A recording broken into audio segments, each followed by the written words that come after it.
Hey y'all, it's Rick here with Uncommon Communion and happy February. You know, I always feel a sense of relief when we get out of January. And I gotta tell you, January is not a month that I despise, like I think probably a lot of people do, because my birthday's in January. So at least there's one thing that I can celebrate in January. This January, though, y'all, 2026 has been tough. Think of what has happened in our current events since the beginning. And here's the thing, y'all, when you think about what's happened in January 2026 so far, is it hasn't been world events.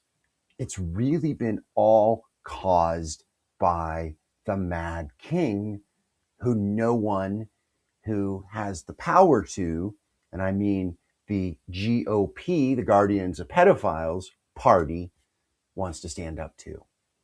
So, yeah, it's February. And before I tell you a little bit about why I'm recording and tell you about a song idea I had and tell you about what I was watching this evening, Saturday evening, I got a lot to tell you. Before that, though, let's begin as we always begin here by recognizing, realizing, and surrendering to the reality that we are always and everywhere in the holy presence of the more and each other. So, February. I have mentioned here before I have a second job at a winery, and the winery windows, face the main street in the town. And when I started my Saturday shift, there was somebody in there, a friend of the owner, who was painting the windows, and she was going Valentine's, and she was putting up decorations. She put a little banner up that said "Love," and it just reminded me of how much we need love right now, and how much we need Valentine's Day. I was kind of joking with someone today that there's that song, "We Need a Little Christmas." Do do do do do do. I think this year, y'all, we should be singing "We Need a Little Valentine's." Doesn't exactly have the right rhyme scheme, but I think we need a little love, and I know that we can give that to each other. What I was watching this evening, and I've mentioned this here before, is a show from 2014 based on a book from 2011. And it kind of got me thinking about 2016 and 2020, right? 16 is when, to so many people's surprise, I think his own surprise, Trump became president for the first time. And then 2020, of course, COVID, which, we're coming up on 6 years past. I really wonder if we can sort of look at art and media and songs and so forth, the creative parts of our culture, and kind of wonder how they would be different or changed by what has transpired in 16 and 20. And what is interesting about the show, The Leftovers, it's on HBO, I mentioned a little bit before, it really answers that question about loss, because the premise of the show, and I don't love heavy duty sci-fi, but it is one of those things, and it's in the wheelhouse of what I really dig. When you take our world as we know it, familiar, and something changes, there's a twist, there's a change, right? And maybe they explain why the change, maybe they don't. A recent example of this, I don't know if you're a John Scalzi fan. He's a kind of a sci-fi humor writer, and he wrote a book just recently, "When the Moon Hits Your Eye," like a big pizza pie, right? And at the very beginning of the book, the moon just turns to cheese. And the rest of the story, they don't ever explain it, actually. The moon, spoiler alert here, the moon actually turns back, not from cheese at the end of the book. Little deus ex machina, I believe.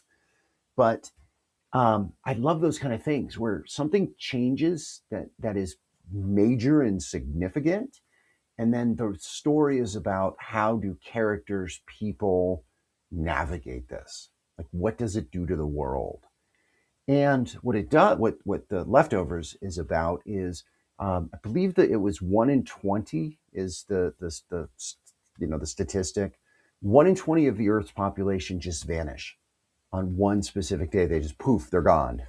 And um, it's kind of hard to believe, to think, but the story is about loss and grief and where did these departed go? And there's a mystery element. It's directed by Damon Lindelof, I think, who did Lost. And I never watched Lost, but if you have and you know anything about it, it's a lot of mysteries and twists and supernatural things. And be interesting to see if this series, this series only goes 3 seasons. It's already done, so I'm definitely Johnny come lately to a series that's 12 years old, but it's very interesting, and I wonder again in light of the grieving and the loss that we have done collectively as a country, or maybe we haven't done, that what Trump's election now twice has symbolized about what we thought America was and the Constitution and democracy, and also then COVID, where we didn't lose 1 in 20 people, but there was a high rate of death and loss. And again, what was different about that was that is a more typical loss. But regardless of when people depart, when people leave this life, we don't know what happens. We don't know where they go. What's different about The Leftovers is there's this belief in some of the characters. The episode I just watched was all about this, wondering if they're going to come back, right? Or wondering where they went. And interestingly enough, an element of the show is about the cults that develop, right? The different cultic groups, and where one is being followed as a main part of the show. So nevertheless, it's interesting to to think about this drama, this art, this creation in light of what has happened over the last 12 years, but recognizing that when it was created, they didn't know those things. It wasn't playing off of those. All right, I do want to get to Psalm 32 because it's February now. We're going to have to add the numbers to 31 to know where we are. So first plus 31 is obviously 32. I want to do something a little different with this psalm. I'm not going to read the whole thing, but I want to read a well-known typical translation, right? And I want to read just a few verses, actually the beginning and the end of Psalm 32. And then I want to put that in, I want to read the indigenous version, the First Peoples version that I'm using for this exercise, this journey through the Psalms. And I want, this one is particularly striking because I think you'll hear in the first person one, it makes it so much more clear what's going on. But it does it in terminology that I think opens up possibilities and opens up some of the things we talk about here with planetary pilgrimage, mysticism and connection, and this deeper sense that is, I believe, really lost in the translation that most of us, or many of us, the type of translation that we're most familiar with. So this is Psalm 32, and I picked the NRSV, and this is it's actually NRSVUE. It's the New Revised Standard Version. It's what many Protestants use liturgically. It's a very scholarly, very well-respected translation. So it's not a, kind of one of the, more evangelically minded translations. But here's how Psalm 32 begins, verses 1 and 2. Happy are those whose transgression is forgiven, whose sin is covered. Happy are those to whom the Lord impugns no iniquity, and in whose spirit there is no defeat. Verses 1 and 2. I'm going to skip ahead now to the very end. Be glad in the Lord and rejoice, O righteous, and shout for joy, all you upright in heart. All right. So here's how the First Peoples, the indigenous translation, says it, the First Nations version. Verses 1 and 2. Harmony and balance rest on those who have been released from their wrongdoings and set free from their broken ways. Harmony and balance rest on the ones whose shameful ways are not held against them by grandfather, and on those whose spirit is true and trustworthy. And then that very last verse, so dance and sing with glad hearts before grandfather, you who do what is right. Lulu, and shout with whoops of joy, you who have good hearts. I read that and I was like, Lulu, is this a typo? You know, my dog's name is Lucy. We call her Lulu. I mean, what are we doing here? There's a footnote though, which is interesting because this translation does not have very many footnotes at all. Some Bibles have a lot of footnotes. This one does not. But it says this. It says technically called ululation, and it's the lulu in many indigenous cultures is a high-pitched vocal vibrating sound made mostly by women to express joy, mourning, or excitement. I believe, I didn't look this up, but I believe it's that lo. It's kind of a throat, like if you've ever heard of like, I think it's Tibetan throat singing. It's a very guttural kind of sound. So again, y'all, I love that beginning piece there. Instead of talking about sin and iniquity, right? We are talking about something I think that is just so much more powerful and relevant and helpful, quite honestly.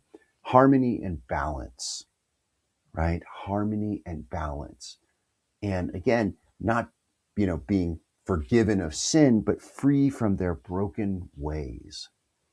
As a person in recovery, I think, we have a different way of understanding, brokenness, right? Because we know that there's an addiction that has made our lives unmanageable, has harmed us and harmed others, and that we're powerless over, right? That the 12 steps tells us, reminds us. And it is, how do we heal? Well, we are turning our lives over to, the power greater than ourselves. And what are we seeking? We're seeking that freedom from the broken ways. And we are seeking harmony and balance. I love that. Harmony and balance. All right, y'all. I had wanted to talk about the liturgical gospel for Sunday, which is the Beatitudes. Great one, very relevant for our time, but I've run out of time here. It's late. I'm getting up to the time limit that I like to keep to.